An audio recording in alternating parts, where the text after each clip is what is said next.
Hello दोस्तों, अस्सलाम वालेकुम। न्यू वैकेंसी आई है दुबई से। हाउस कीपिंग क्लीनर की जो वैकेंसी आई है, डिटेल वगैरह आपने पढ़ सकते हैं यहाँ से। उसके बाद ये आपने अप्लाई करना है। इस फीस के लिए वीज़ा वगैरह फ्री रहेगा, अकोमोडेशन फ्री रहेगी, काफ़ी सारे बेनिफिट हैं। और फ्रेशर और एक्सपीरियंस दोनों ही अप्लाई कर सकते हैं इन सब जॉब के लिए।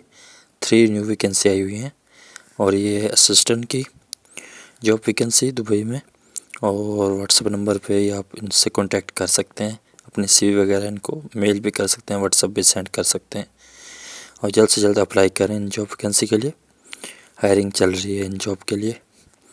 और लास्ट में वैकेंसी आई हुई है, ये आप देख सकते हैं। ऐसे न्यू जॉब्स के एड्रेस के लिए हमारे चैनल सब्सक्राइब करें, वीडियो अच्छी लगती है तो लाइक करें, जल्द से जल्द अप्लाई करें। ट्रॉली बॉय की वैकेंसी आई हुई है, इसके लिए भी आप अप्लाई कर सकते हैं। फ्रेशर भी हैं तो भी अप्लाई कर सकते हैं, एक्सपीरियंस है इस काम का तो आप सबके जॉब के लिए अप्लाई कर सकते हैं।